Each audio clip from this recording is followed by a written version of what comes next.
Imagine, if you will, the harsh, sun-baked landscape of the Peloponnese, where the air hums with the distant cicadas and the scent of wild herbs. It is here, in the shadow of Mount Taygetus, that the Spartan way of life was forged, a life defined by unwavering discipline and an almost brutal dedication to the state. When we speak of Sparta, images of unyielding warriors often spring to mind. But beneath the polished bronze and the stoic expressions lies a far more intricate, and for many, a deeply challenging existence. Consider the very beginning of a Spartan life. A newborn, barely hours old, was not simply welcomed into a family home. No, the infant was presented to a council of elders, the Gerousia, who would carefully inspect the child. This was not a moment for joyous celebration, but for a solemn assessment of its physical vitality. Any perceived weakness, any sign of imperfection, could lead to a chilling pronouncement. While the grim tale of infants cast into the Apothetai ravine might be an embellishment, the reality was that an unfit child might be exposed, left to perish, or abandoned. This was the first stark lesson of Spartan society. Individual life was subordinate to the collective strength and perceived perfection of the community. Only the strong, only the seemingly flawless, were deemed worthy to carry on the Spartan lineage. If deemed fit, the child would spend its earliest years within the family, nurtured by its mother, much like any other infant. But this period of childhood innocence was fleeting, vanishing with the speed of a desert wind. At the tender age of 7, the world of a Spartan boy, and indeed his very identity, was irrevocably transformed. He was taken from his mother's embrace, from the warmth and relative comfort of his home, and ushered into the agoge. The agoge was not merely a school. It was a crucible, a relentless system of education, training, and indoctrination designed to strip away individual desire and forge a warrior utterly devoted to Sparta. Imagine yourself, a boy of 7, suddenly thrust into a barracks alongside dozens of other children, all experiencing the same profound separation and the same dawning realization of a radically new existence. No longer a cherished son, you were now a paids, a junior member of a collective, your days and nights dictated by the unforgiving rhythm of the training. From this moment on, your life was a constant exercise in deprivation and hardship. You were given a single cloak, no matter the season, and expected to endure the biting cold of winter and the sweltering heat of summer. Footwear was a luxury denied, your bare feet hardened by the rough terrain, a testament to your growing resilience. Food was deliberately scarce, just enough to sustain you, but never enough to truly satisfy. This scarcity was not accidental. It was a calculated part of the training. Boys were encouraged, even expected, to steal food if they were hungry. But woe betide the boy who was caught. The punishment for being discovered was not for the theft itself, but for the clumsiness, for the failure to execute the act with sufficient stealth and cunning. This harsh lesson instilled resourcefulness, self-reliance, and the ability to operate effectively in the shadows, all vital skills for a future soldier. Physical training was relentless. Day after day, year after year, you would engage in wrestling, running, jumping, and disc throwing, pushing your body to its absolute limits. But it wasn't just about physical prowess. The agoge was also a school of endurance, designed to break the spirit of weakness and cultivate an iron will. Beatings were common, administered by older boys or trainers, not necessarily for transgression, but often as a test of fortitude, a deliberate provocation to see how much pain could be silently endured. The goal was to instill a deep-seated indifference to discomfort, a quiet acceptance of suffering as a part of life. The curriculum extended beyond physical drills. You would learn to read and write, though Spartan education focused on practical knowledge and concise, impactful speech. The famous laconic style. Music and poetry were also part of the education, but not for leisure or artistic expression. Instead, they served to reinforce martial values, to inspire courage, and to instill a deep love for the state and its heroes. The songs were often marching tunes, the poetry hymns of valor and sacrifice. As you progressed through the Agoj, the trials became more intense. At the age of 12, you would become an Irones, a junior cadet, and be assigned a younger paids to supervise, teaching them the harsh lessons you had already endured. This mentorship not only reinforced your own learning, but also instilled a sense of responsibility and leadership. Perhaps one of the most chilling aspects of the Agoge was the Krypteia, a secret institution reserved for the most promising young men, usually around the age of 18. These individuals would be sent out into the countryside, often armed only with a dagger and tasked with surviving on their wits. This involved foraging for food, enduring exposure to the elements, and observing the helots, the subjugated population that formed the backbone of Spartan agriculture. But the Krypteia had a darker, more brutal purpose. It was a period of extreme hardship, but also one where, under the cloak of night, these young men were sometimes expected to eliminate helots, who were perceived as threats, those who were too strong, too intelligent, or too defiant. This was a gruesome form of population control, a brutal reminder to the helots of their subordinate status, and a final, horrifying test of the young Spartans' ruthlessness and absolute loyalty to the state.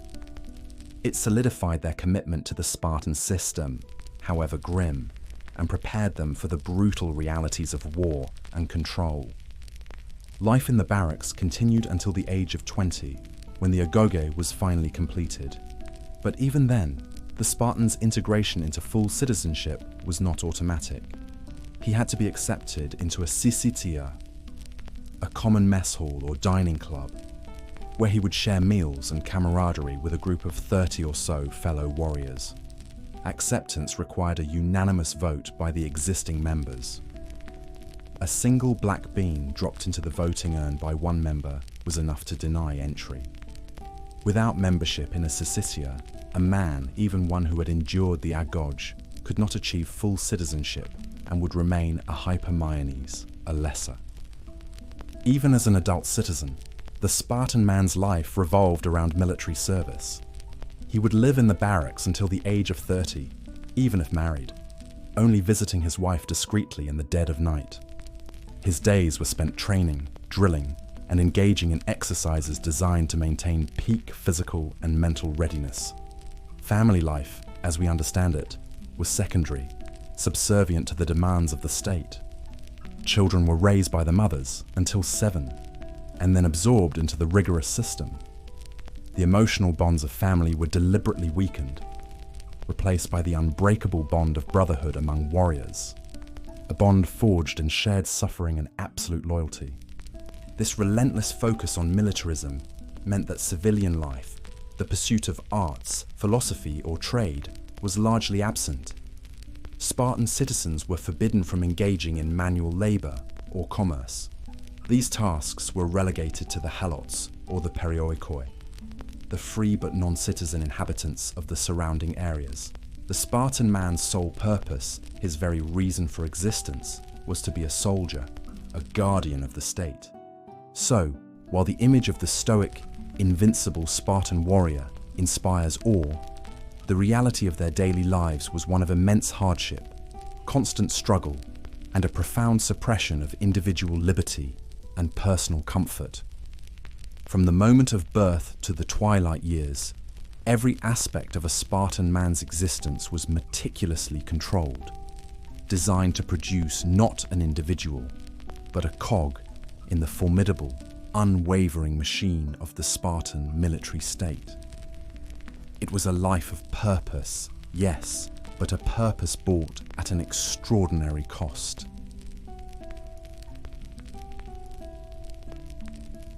From the collective crucible of Spartan life, let us now turn our gaze to an individual, a figure whose name is synonymous with Spartan courage and sacrifice, Leonidas.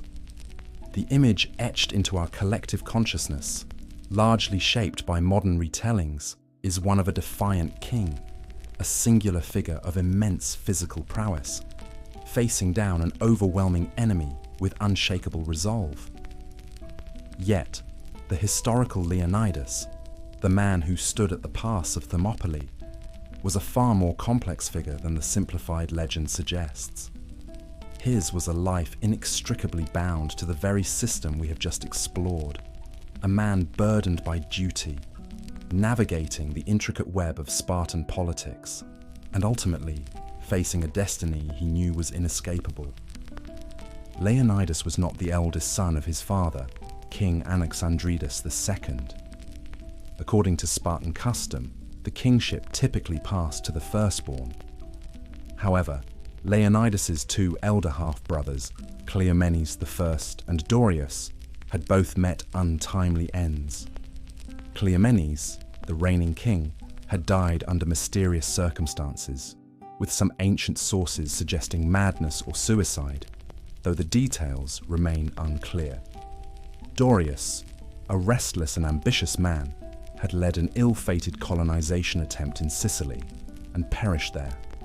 Thus, by a cruel twist of fate, the crown descended to Leonidas, a man who, until relatively late in life, might never have anticipated becoming king. This unexpected ascent placed him in a unique position, inheriting the burdens of a kingdom that had already faced internal strife and external challenges during his predecessor's reigns. As king, Leonidas was not an absolute monarch. His power was carefully balanced by the Gerousia, the Council of Elders, and the 5 ephors, annually elected magistrates who held significant authority, even over the kings. Decisions of war and peace, alliances and military campaigns were not made by a single man. They were debated and voted upon, often with fierce disagreements, within the rigorous framework of Spartan law and tradition. Imagine the weight of leadership in such a system, where a king, despite his inherent authority, still had to persuade, negotiate, and adhere to the collective will of the state. The threat of the Persian Empire, a vast and formidable power, had been looming for years. The first Persian invasion under Darius I had been repelled at Marathon, but the son of Darius, Xerxes, was now assembling an army of unprecedented scale, intending to crush the Greek city-states once and for all. News of this colossal force moving across the Hellespont and down through Thrace would have reached Sparta through various channels: scouts, messengers, and envoys from other Greek states. The Spartan leadership, including Leonidas, would have faced an agonizing dilemma. The Greek world was fragmented, often at odds with itself, but the sheer magnitude of the Persian threat forced many to consider a unified defense. The Congress of Corinth, where various Greek states met to discuss a common strategy, was a place of intense debate and political maneuvering. Sparta, as the preeminent military power, was naturally expected to lead. But Spartan tradition, deeply rooted in religious observance, presented a significant obstacle. The timing of Xerxes' invasion coincided with the Carnea, a major religious festival sacred to Apollo, and the Olympic Games, a period of sacred truce across Greece. During these times, Spartan law strictly forbade military campaigns. To march out in full force would have been an act of profound impiety, risking divine wrath and undermining the very foundations of their society. This was not a minor inconvenience. It was a fundamental conflict between military necessity and sacred duty. Leonidas, as king, would have been acutely aware of these religious constraints. He was a product of the agoge, a man steeped in Spartan tradition and piety. Yet he also understood the existential threat posed by the Persians. The decision, therefore, was a compromise, a desperate attempt to honor both the gods and the survival of Greece. The Oracle of Delphi, a source of profound spiritual guidance for the Greeks, had delivered a grim prophecy to the Spartans, foretelling either the destruction of their city or the death of a king from the lineage of Heracles. Leonidas, a descendant of Heracles, understood the chilling implications of this prophecy. It cast a long, somber shadow over his decisions, imbuing his mission with a fatalistic sense of destiny.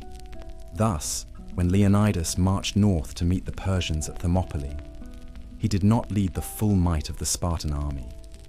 He led a small contingent of 300 of his personal bodyguard, elite warriors known as the Hippes, all of whom were fathers, ensuring their lineage would continue should they fall.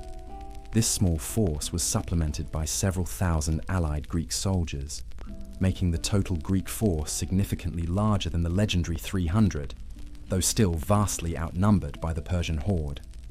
His mission was not to achieve a decisive victory, at least not in the conventional sense. The strategic importance of Thermopylae lay in its narrowness, a choke point that could negate the immense numerical superiority of the Persian army.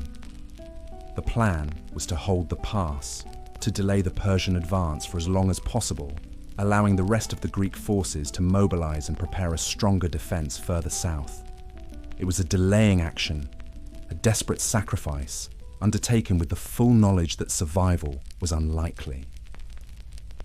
Imagine Leonidas at the head of this small, doomed force. He was not a young, hot-headed warrior, but a king in his 60s, a man who had lived a life of rigorous discipline, experienced political intrigue, and now faced the ultimate test. His leadership at Thermopylae would have been one of stoic resolve, quiet determination, and an unwavering commitment to his men and his state. He would have shared their meager rations, slept on the hard ground, and faced the terrifying reality of the approaching enemy with a calmness that belied the immense pressure. When the treachery of Ephialtes revealed the hidden path around the pass, Leonidas knew the end was near. His decision to send away the majority of the allied Greek forces, allowing them to escape while he and his Spartans, along with the Thespians and Thebans, remained, was a pragmatic one.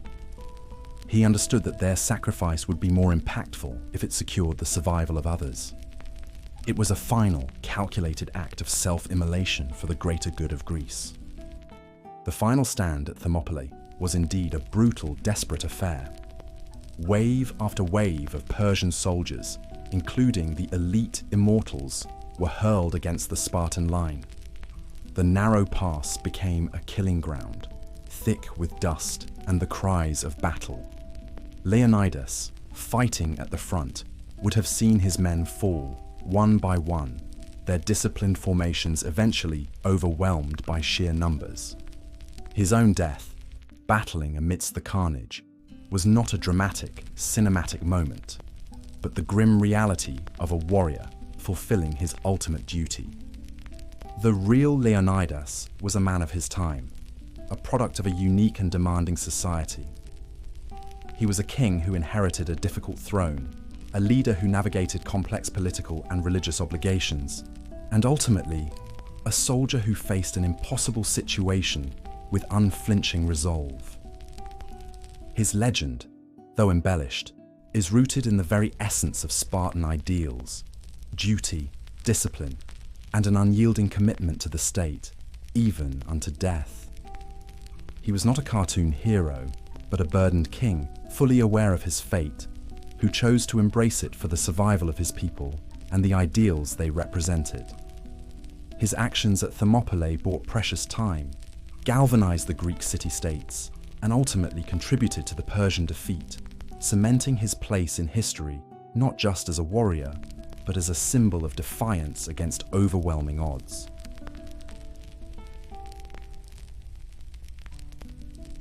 Our journey through the Spartan world has so far revealed a society built on tangible certainties: physical training, military discipline, and the stark realities of survival.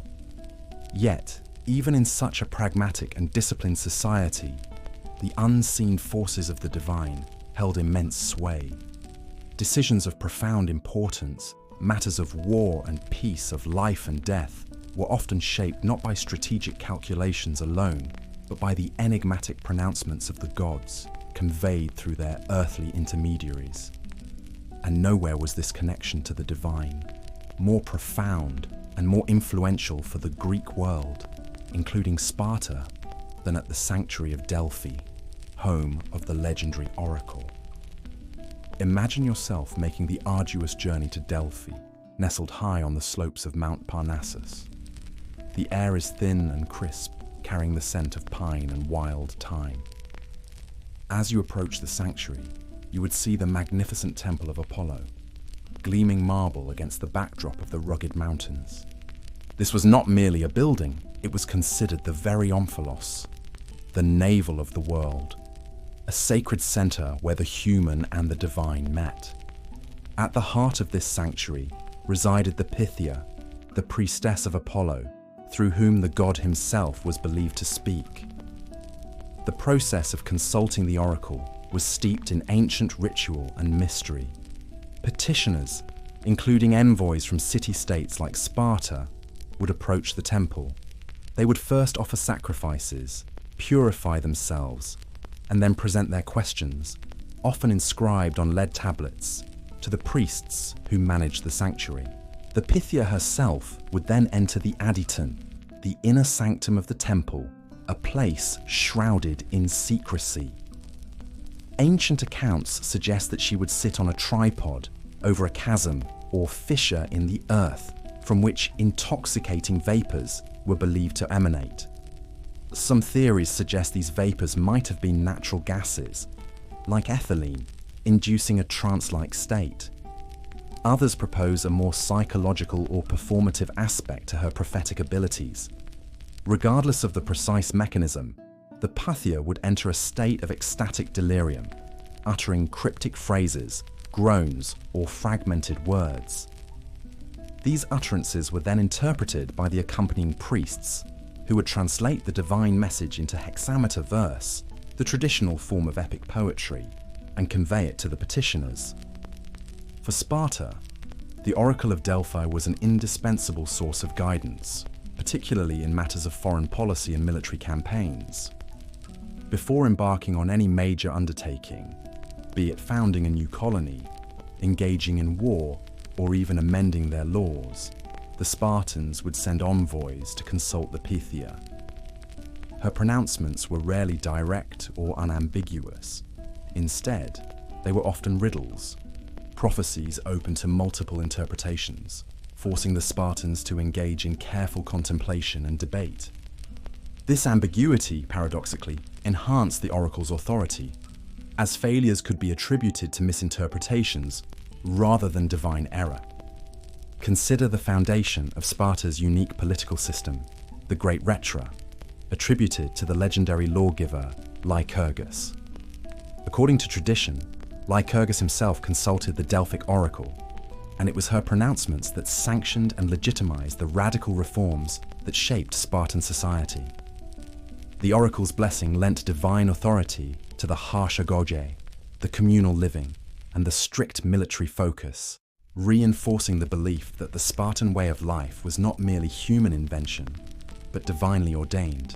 This spiritual underpinning undoubtedly contributed to the Spartans' unwavering adherence to their laws, enduring the hardships of their system with the conviction that they were fulfilling a sacred purpose.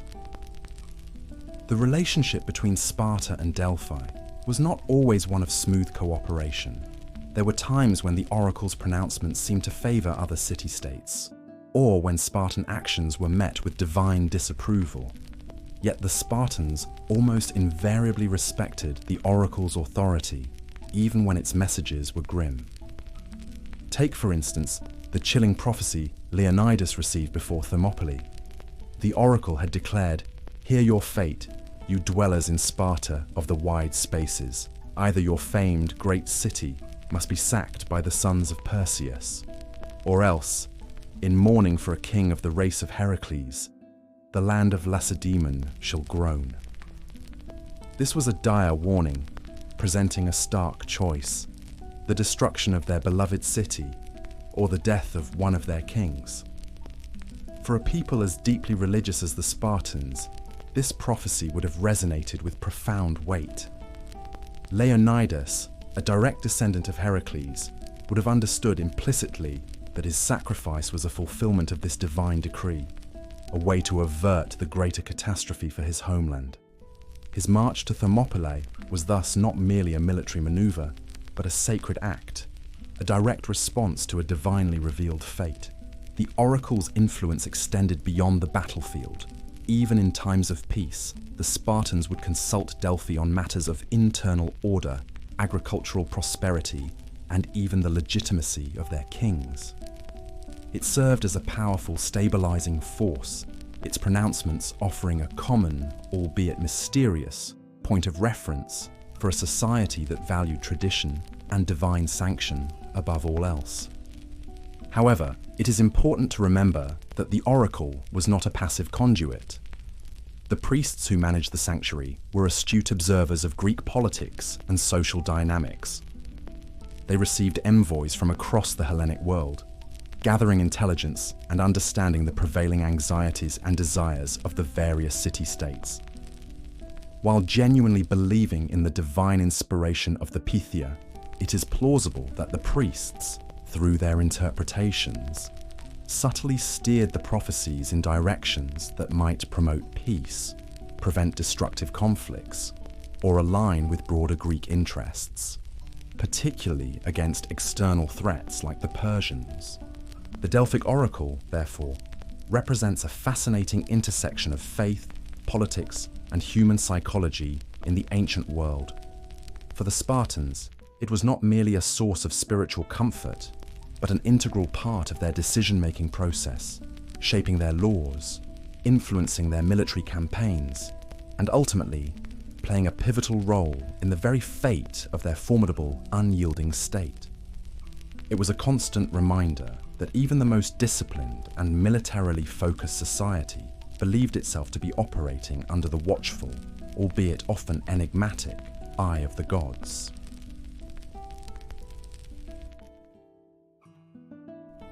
We have explored the harsh discipline of the Spartan male, the demanding life forged in the barracks and on the battlefield. It is easy to assume, then, that women in such a society would be relegated to the shadows, their lives confined to domestic duties and their voices unheard. Yet, in a striking departure from the norms of the ancient Greek world, Spartan women held a unique and surprisingly powerful position. While their lives were still inextricably linked to the demands of a warrior society, they enjoyed freedoms, responsibilities, and an influence that set them apart, challenging our conventional understanding of gender roles in antiquity. In most Greek city-states, like Athens, respectable women were largely confined to the home, their lives revolving around weaving, childcare, and managing the household with limited interaction with the outside world. Their public presence was minimal, their legal rights severely restricted. But Sparta, always an outlier, cultivated a different ideal for its women, an ideal driven by the singular purpose of the state, the production of strong, healthy male warriors. From a young age, Spartan girls, unlike their Athenian counterparts, were not cloistered. They participated in physical training, much like the boys, though perhaps with different objectives. They ran, wrestled, threw the discus and javelin, and engaged in various athletic competitions. Imagine young Spartan girls dressed in light tunics that allowed for freedom of movement, exercising in the open air, their laughter mingling with the sounds of their efforts. This physical regimen was not for personal glory, but for a specific purpose, to ensure that they would grow into robust, healthy women, capable of bearing strong children who would become the next generation of Spartan warriors. The Spartans believed that strong mothers produce strong offspring, and this belief underpinned their unique approach to female education. Beyond physical training, Spartan girls also received an education in music, dance, and poetry. These pursuits were not merely for leisure.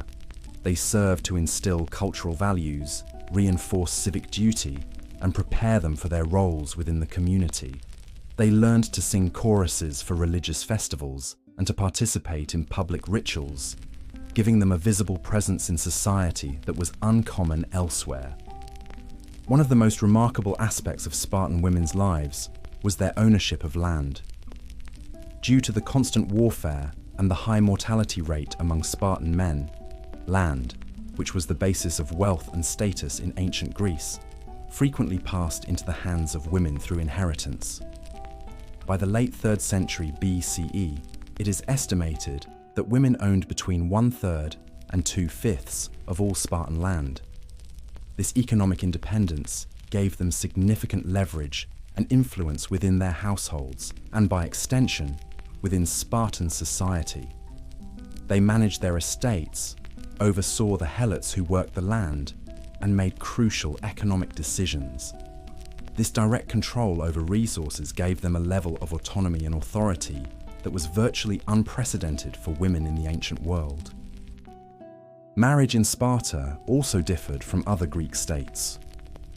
While arranged, it was often preceded by a ritualistic capture of the bride, a symbolic act. Spartan women typically married later than their counterparts in other city-states, usually in their late teens or early 20s, allowing them more time for physical and intellectual development. Once married, the expectation was to produce children, particularly sons, for the state. Indeed, Spartan women were highly honored for bearing sons who died bravely in battle, often more so than for bearing many children who lived. The epitaph for a Spartan woman who died in childbirth, or for a warrior who died in battle, was one of the few exceptions to the Spartan rule of not marking graves, a testament to the supreme value placed on these specific contributions to the state. Despite their relative freedoms, Spartan women still lived in the shadow of war. Their role, while significant, was ultimately defined by their contribution to the military strength of Sparta.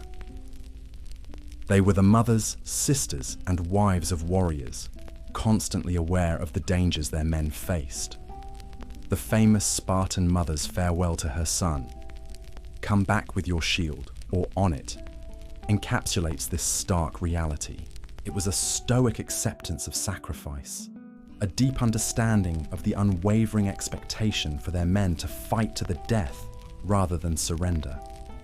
Spartan women were known for their forthrightness and wit. They were not afraid to speak their minds, even to their husbands or to foreign dignitaries. This outspokenness, often remarked upon by other Greeks, was a reflection of their relatively empowered position and their role in a society that valued directness and strength.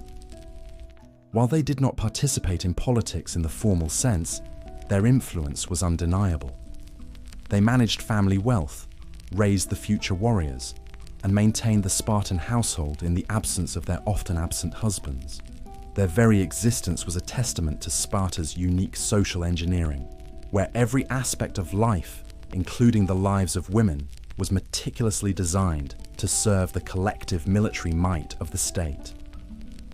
So, when we consider Spartan society, it is crucial to look beyond the image of the male warrior and recognize the remarkable, if sometimes grim, lives of the women who sustained that formidable system. They were not passive figures. They were physically trained, educated, economically powerful individuals who played a vital, if often overlooked, role in shaping the Spartan ethos and ensuring its enduring legacy. Their strength, both physical and intellectual, was essential to the continuation of the Spartan way of life, a quiet power that existed within the strict confines of a warrior state.